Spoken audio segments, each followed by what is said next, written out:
The late summer sun was just beginning to dip, painting the streets in long, lazy shadows. Leo Brennan guided his patrol car through the familiar grid of his hometown. The air conditioning hummed, a weak defense against the day's lingering heat. He'd been on the job for just under a year, and the uniform still felt a little bit like a costume, one he was desperate to grow into. Every call, every traffic stop was a test. And not just for the department, but for the memory of his father.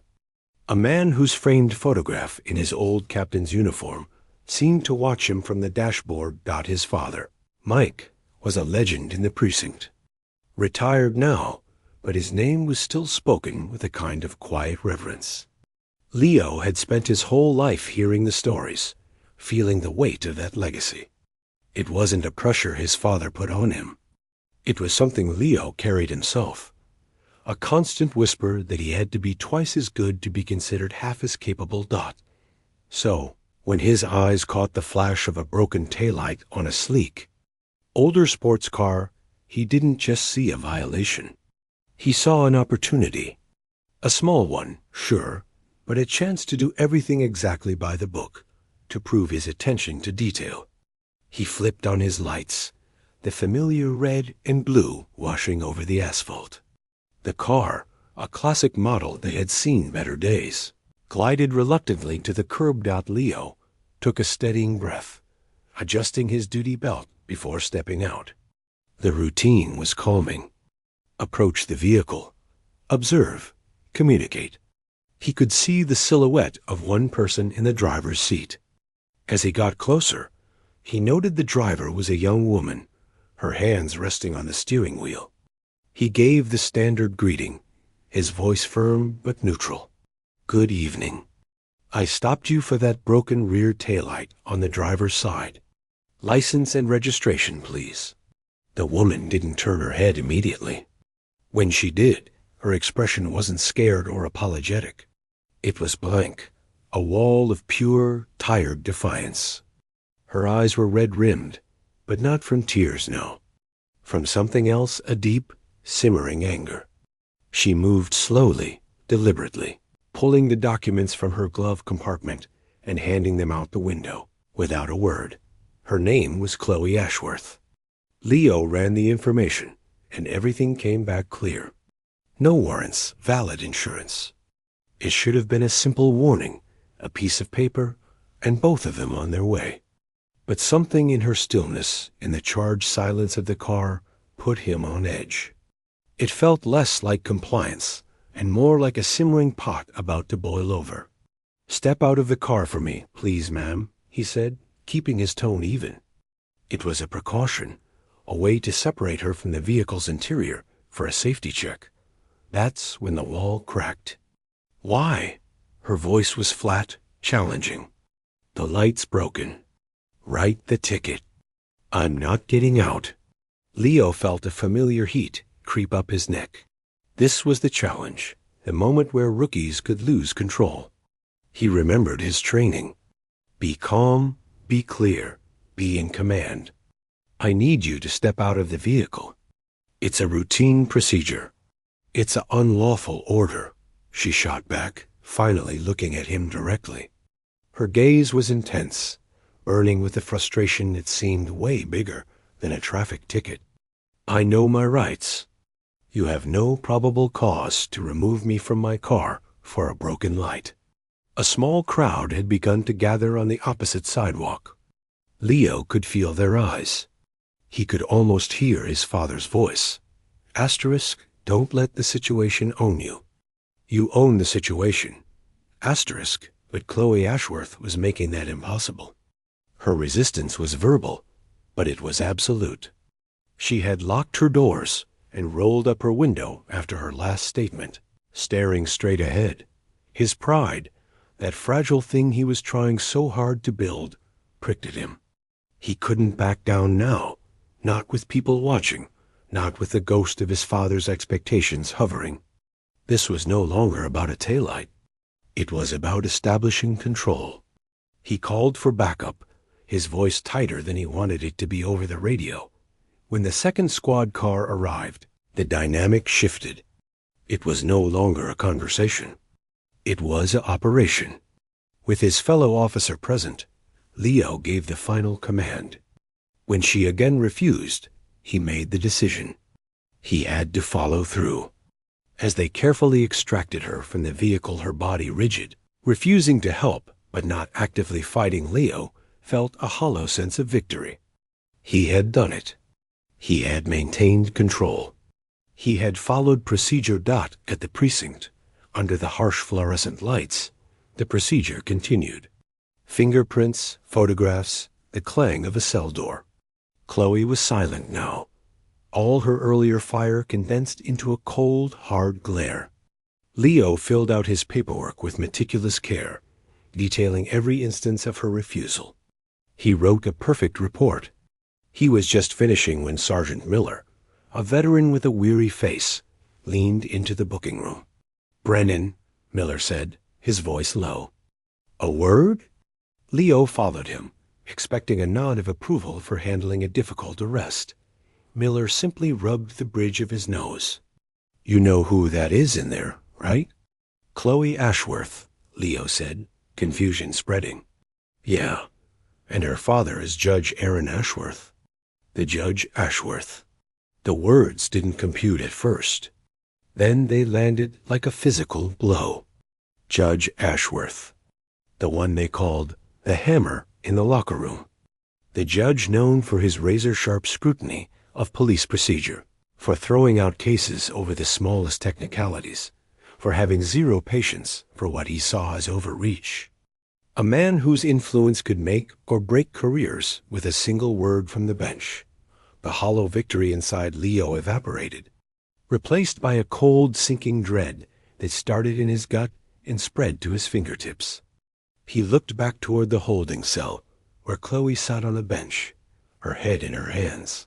He hadn't just arrested a difficult driver. He had, with his by-the-book stubbornness, walked himself and his fledgling career right onto thin ice. And the ice was cracking. The cold feeling in Leo's gut from the night before had hardened into a solid, heavy stone by morning. He walked into the precinct hoping for normalcy, but the change in the air was immediate. It was the little things. The usual morning clatter of the briefing room died down a notch when he entered. The easy smiles from the guys on his shift were gone, replaced by quick nods that didn't quite meet his eye. He felt invisible, but in the worst possible way, like he was a problem everyone saw but no one wanted to touch. His sergeant called him in before roll call. The man's office, usually messy with papers, seemed oddly tense. "Brennan," he started, not unkindly, but with the tone of a man delivering bad news. "You're on desk duty. Effective immediately. Until the situation with the Ashworth arrest is reviewed." "Reviewed?" Leo asked, his voice sounding tight. "Internal Affairs will take a look." "Standard procedure?" the sergeant said, but his eyes said it was anything but standard. "And the prosecutor's office is taking a special interest. Judge Ashworth has requested all the evidence, your report, the body cam footage, the lot. He's not interfering, he says. Just observing." Leo knew what that meant. It was a polite way of saying the judge was watching, and everyone else was now watching the judge watch. His punishment wasn't a suspension. It was this awful, quiet limbo. The true storm, however, was waiting for him at home. His father, Mike, was in the kitchen, the morning newspaper spread out on the table. He didn't look up when Leo came in. The silence was louder than any shouting. "Dad," Leo began, setting his keys down. His father finally looked at him. The disappointment in his eyes was a physical thing. It wasn't the fiery anger Leo had braced for. It was worse. It was a cold, weary disappointment that seemed to age the old man right in front of him. "Tell me you at least had a reason," his father said, his voice quiet. "Tell me she had a warrant. She had drugs in plain sight. She swung at you. Something. It was a traffic stop. She refused to comply. She was argumentative. And you arrested her? His father cut him off, the volume rising now. For a broken light and a bad attitude? Leo, since when are we the matter's police? He pushed the newspaper across the table. A small article, buried in the local section, had a headline about a police incident and mentioned a judge's family. It was vague, but it was there. I followed procedure, Leo insisted, the defense sounding weak even to his own ears. Procedure is a tool, son, not a weapon. You used a sledgehammer to swat a fly. His father stood up, his chair scraping harshly against the floor. You think I'm mad because you made a mistake. Cops make mistakes. I'm mad because you didn't use the sense God gave you. You never, ever make an enemy of a judge. Not over something like this. You just painted a target on your back and on the backs of everyone at that precinct. The words hung in the air. Leo wanted to argue, to explain about the crowd, about the pressure, about the need to show control. But under his father's gaze, all those reasons sounded like excuses from a scared rookie, which is exactly what he was. The next few days were a slow agony. The desk duty was mind-numbing. He answered phones, filed old reports, and felt the life of the precinct, the radio chatter, the camaraderie of officers heading out on calls happen around him without including him. He was a ghost in his own workplace.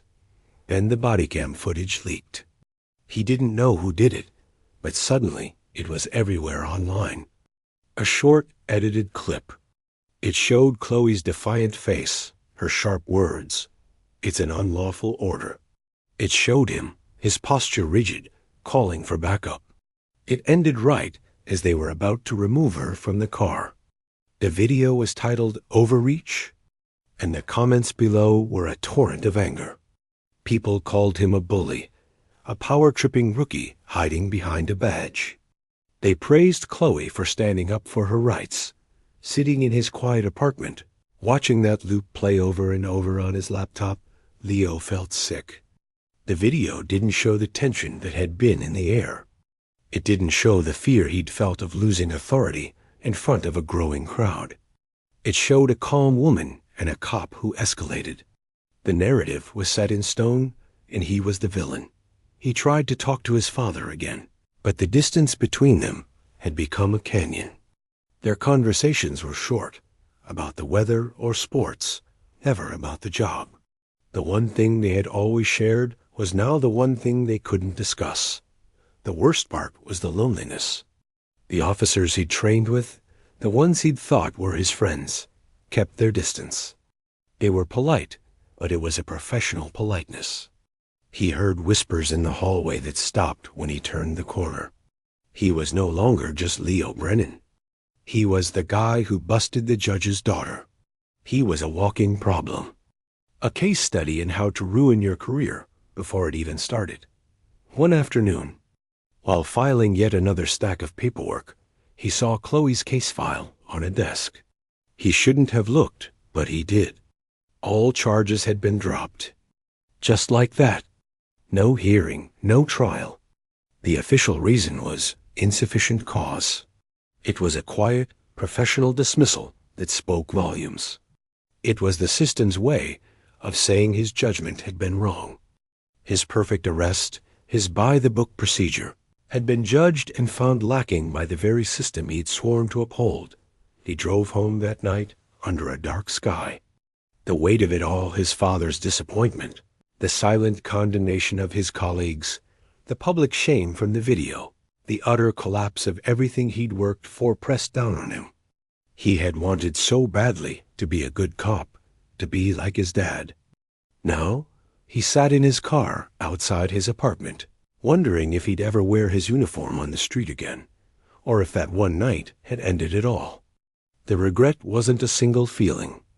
It was his new reality, cold, heavy, and inescapable. The diner was a place out of time, a refuge of flickering neon and the smell of old coffee.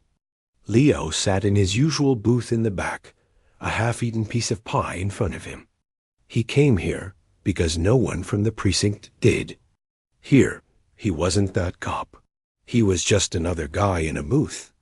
Hiding from his life, he was staring into his coffee, replaying the video in his head for the 1,000th time when the bell above the door jingled. He didn't look up. The sound of footsteps approached, then stopped at his table. He figured it was the waitress coming to refill his cup, but then someone slid into the seat across from him. His head snapped up.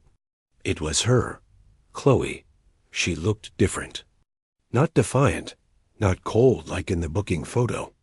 She looked tired. Deeply, honestly tired. She wore a simple sweater, her hair pulled back, and the angry fire in her eyes from that night was gone, replaced by something quieter and more complicated. For a second, neither of them spoke. Leo's body went stiff. Was this a confrontation? Had she come to yell at him, to pour her coffee over his head? He braced himself. "Can I just talk?" she said. Her voice was soft, almost hesitant. It threw him completely off guard. He gave a short, sharp nod. He couldn't have formed words if he tried. She didn't start with an apology. She didn't start with an accusation. She folded her hands on the chipped formica table and looked out the window at the dark street. "I was having the worst day of my life," she began, her voice low. Not an excuse, just context. Leo stayed silent, listening. "I had just left my ex. For the final time. We'd been in this cycle for years." She paused, choosing her words carefully. "He was one of those people who could twist everything. Make you feel crazy for feeling hurt. Make you apologize for his mistakes. That night, I'd finally gotten proof of some lies he'd been telling. Big ones. I confronted him. And he just smiled, told me I was overreacting. Again." She finally looked at him. Her eyes were full of a raw honesty that was hard to meet. "I got in my car, and I was shaking. I was so angry. At him.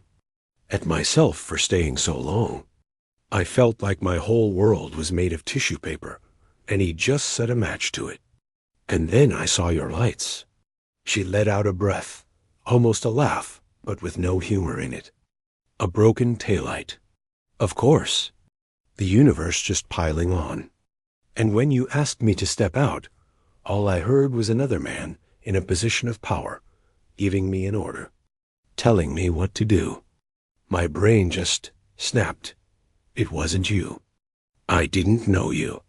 You were just the last straw." Leo found his voice, though it came out rough. "You said it was an unlawful order." "It felt like one," she said simply. "Everything felt like an attack that night. I was a hurricane looking for a coastline, and you were it. I am genuinely sorry for that, for taking my mess out on you." The apology hung in the air.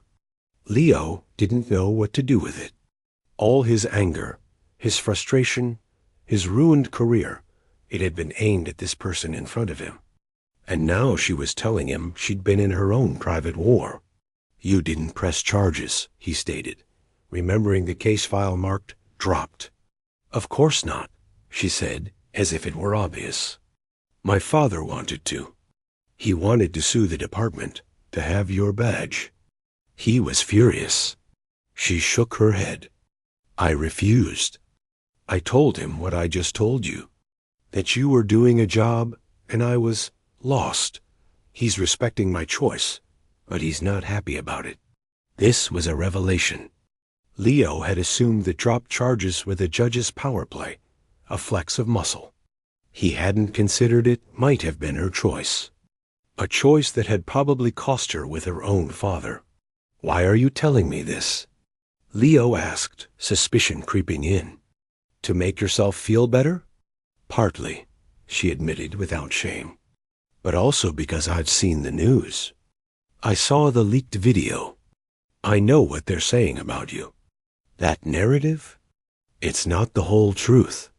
And I hate that my worst moment is being used to define you." She pushed a napkin across the table. On it She had written a name and a company. "And because I need your help." Leo barked a bitter laugh. "My help? You ruined me." "I know," she said, not flinching. "And I'm sorry. But that might be why you're the only one who can help. My ex, the one I told you about, he's not just a bad boyfriend. He works for this man." She pointed to the name on the napkin. It was a local developer, someone Leo had heard of. Big money, connected. "He's been bragging for months," she continued, her voice dropping, "about how they get properties cheap, how they handle people who won't sell. I think they're intimidating people. Maybe worse. I've been trying to find proof for my column at the paper, but it's all whispers. No one will go on record. The police reports I've pulled always get closed. No evidence." She looked straight at him. "You're inside. Or you were. And you have reason to be. Disconnected from the usual channels. No one talks to you anymore, right?" The truth of it stung. He nodded once. "They won't see you coming," she said. "And they won't think you're working with me. I need someone who can ask questions without raising alarms.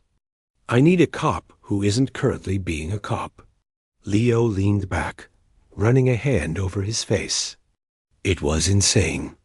She was asking him to investigate, off the books, the very people who had likely ruined his career by association.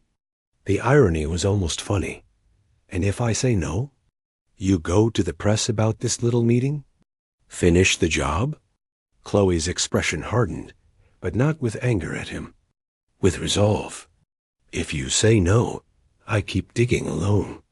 I told you this because you deserve to know the truth about that night.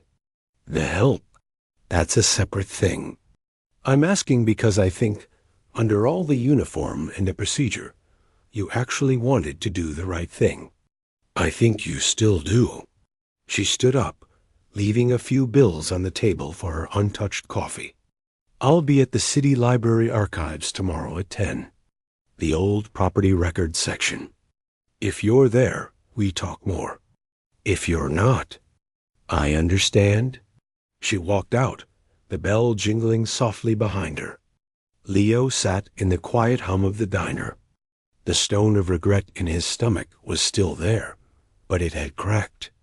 Inside was a confusing mix of emotions: anger at her, a shocking thread of sympathy for her, and a dangerous flickering spark of purpose.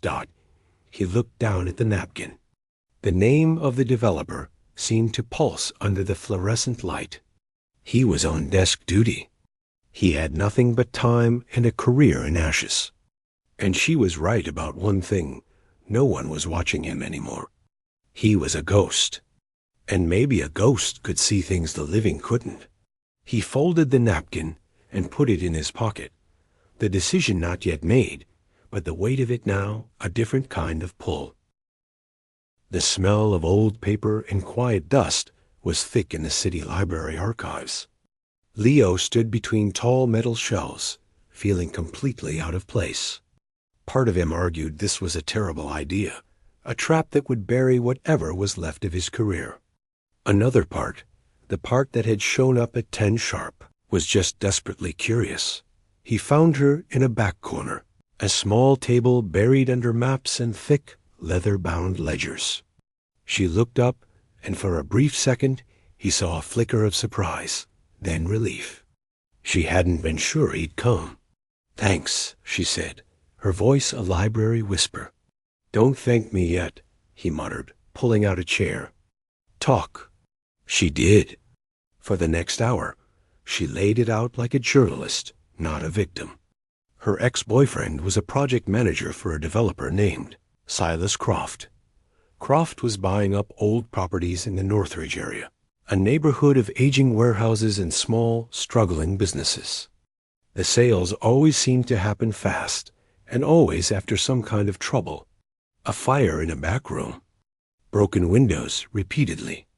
Anonymous complaints to the city about code violations. The owners, often elderly or just worn down, would sell to Croft's company at a fraction of the property's real value. It's a pattern, Chloe said, pointing to addresses on a map she'd drawn. But every time there's a police report for vandalism, for the fires, it gets investigated briefly and then closed. Lack of evidence, no witnesses. So you think Croft has cops in his pocket? Leo asked, his cop mind automatically going to corruption.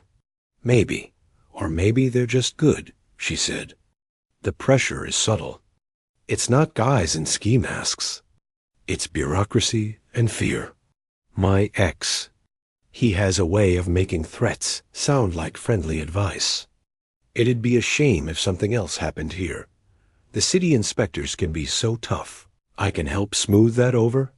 She slid a file toward him. Inside were copies of fire department reports. Small, contained blazes. Electrical faults. Faulty wiring. All plausible. All happening at just the right time. My ex let things slip when he was angry, she said, her voice tight. Bragged about how they cleaned up Northridge. I started looking, and the pattern was there. But it's all paper. It's all coincidence. I need someone who knows how to look for the strings between the dots. Leo paged through the files. He saw what she meant. It was a shadow on the wall, not the thing itself. But his training, the part that wasn't about making arrests, but about solving puzzles, stirred. The fire reports, all from the same deputy chief's desk, could mean nothing. Could mean everything. He looked at her. What's your goal here? A story? A story first, she nodded. To make it so public, they can't ignore it. Then, hopefully, arrests. Real ones. He was quiet for a long time, studying the map. He thought of his father, of what he would say. Asterisk, you're on thin ice, and you're jumping on it. Asterisk. But he also thought of the hollow feeling of answering phones at the precinct, of being a punchline. This was real police work. The kind he'd signed up for. Okay, he said finally. But my way. We don't break laws. We observe. We listen. And you do exactly as I say when we're in the field. No arguments. A ghost of a smile touched her lips. No arguments. Their partnership was awkward, a stiff dance of two people who had deeply hurt each other.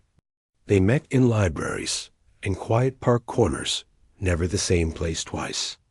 Leo, using his now invisible status, started making visits. Not as Officer Brennan, but as a guy interested in renting a cheap warehouse. He'd talked to the shop owners still holding out in Northridge.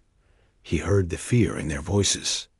An old mechanic, his hands black with grease, talked about how his nightly security light kept getting shot out. Cops said it was kids, the man mumbled, not meeting Leo's eyes. Kids with a slingshot, maybe.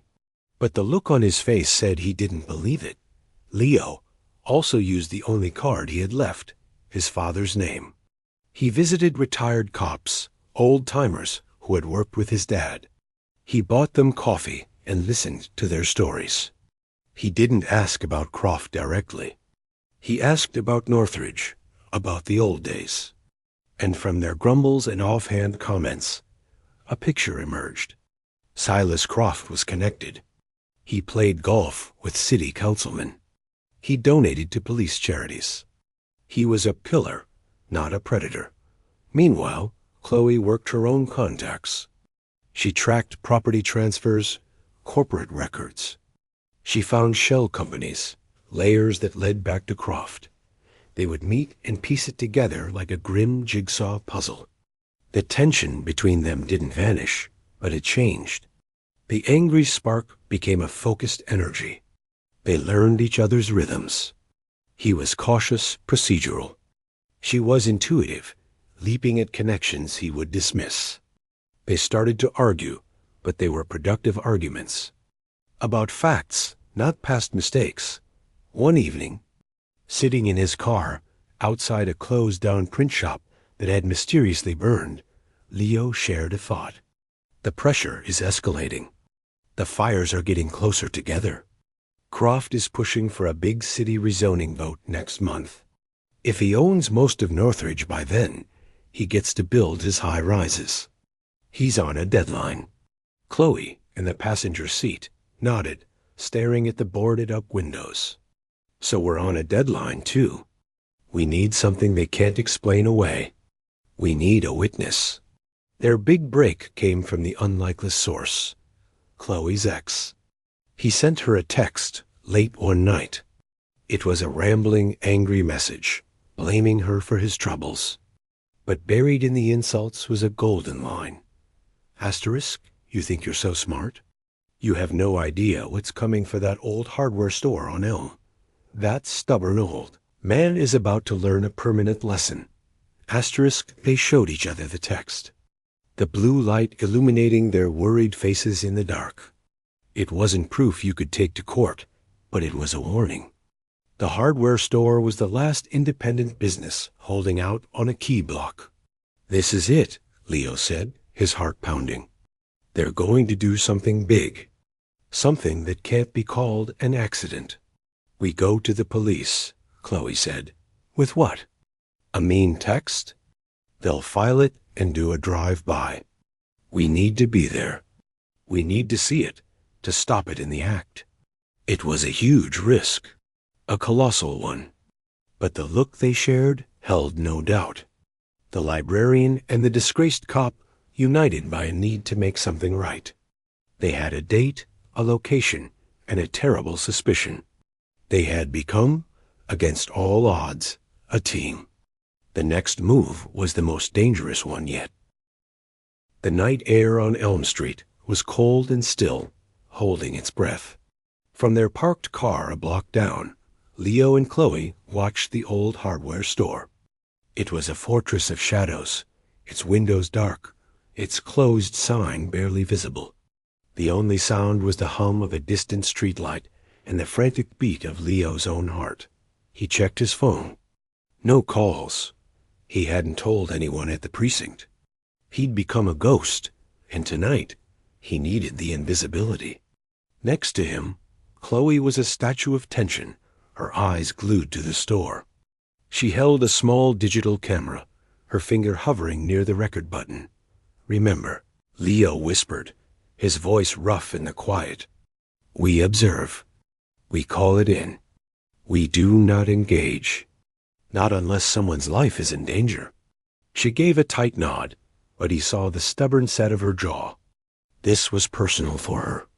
This store was owned by a man in his 70s who had refused every offer, every veiled threat. He was the last domino, and they were here to stop the push. Just past midnight, a van without headlights drifted down the street.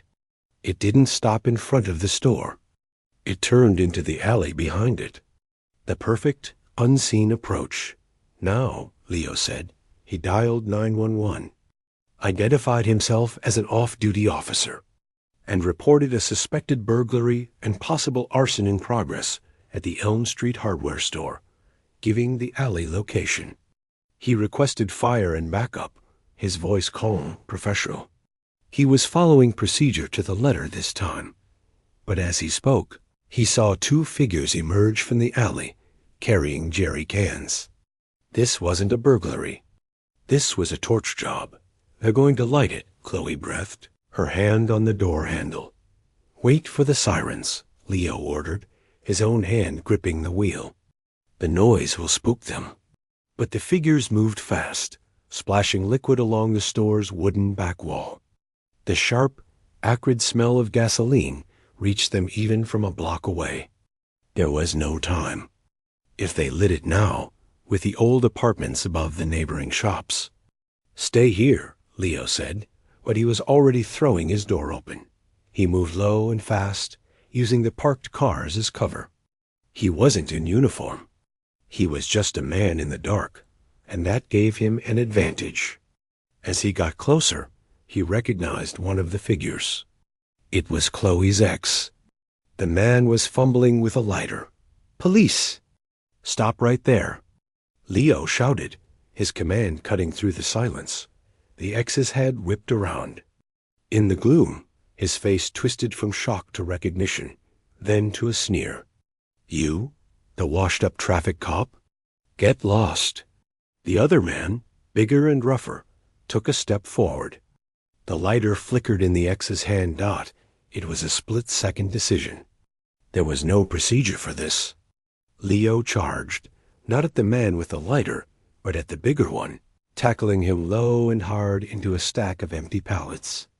The crash was enormous. The bigger man grunted, the wind knocked out of him. The X stumbled back, the lighter falling from his hand into a damp patch of asphalt, sputtering out. In that moment of panic, he turned to run and slammed right into Chloe. She hadn't stayed in the car. She stood her ground, the camera in her hands now a blunt object, held ready. "It's over," she said, her voice shaking but clear. The wail of sirens finally pierced the night. Blue and red lights painted the brick walls. Uniformed officers poured into the alley, followed by the frantic calls of the fire department. Chaos erupted, but a controlled chaos. Leo, breathless, held the bigger man down until an officer took over. He pointed to the jerry cans, to the smell of gas that hung thick in the air. The next hour was a blur of flashing lights and shouted questions. Leo gave his statement to a stunned sergeant. Chloe, showing a cool professionalism, handed over her camera, which had recorded the whole confrontation, the jerry cans, the threats. It was the evidence they had needed. The physical, undeniable proof. Asterisk, asterisk, asterisk, the story didn't break quietly. Chloe's newspaper published a front-page expose, weaving together the property records, the witness statements from shop owners Leo had quietly gathered, and the dramatic arrest from the alley. It named Silas Croft and his methods. This time, the public narrative was different. It was about corruption, about fear, and about the two unlikely people who stood against it. A press conference was called. The police chief and the district attorney stood at the microphones, announcing a major investigation into Croft's empire. Leo stood to the side, out of uniform, feeling like a spectator. Then, the day gestured to him. This investigation was aided by the keen observations of Officer Leo Brennan, who, while on administrative duty, followed his instincts and helped prevent a serious crime. It was a careful, political statement. But it was a lifeline. As the crowd buzzed, Chloe stepped forward. She hadn't been scheduled to speak. She took a microphone, and a hush fell. She didn't look at the cameras. She looked at Leo. "I also need to say something," she began. "Months ago, Officer Brennan and I had a very public, very difficult encounter. At the time, I blamed him. The truth is, I was lost in a personal crisis, and he was doing his job under difficult circumstances. He showed professionalism that night, and he has shown incredible courage and integrity since. The person you see being called a hero today is the same person I wrongly vilified. I apologize for my part in that." The silence was absolute. Then a ripple of murmurs. The story shifted again, right in front of them. It was no longer just about stopping a crime. It was about forgiveness and the messy, complicated path to making things right. Later, in the quiet hallway of the courthouse, Leo came face to face with Judge Ashworth. The judge was an imposing man, with sharp eyes that had seen every kind of lie. He looked at Leo for a long, hard moment. Leo braced himself. Then the judge gave a single, slow nod. It wasn't a smile. It wasn't thanks. It was a judge's assessment of the facts and a verdict of respect. He turned and walked away, leaving Leo standing there, a weight he'd carried for months finally dissolving. A few days later, Leo was back in uniform. Not on the street just yet, but in the precinct, his desk duty lifted.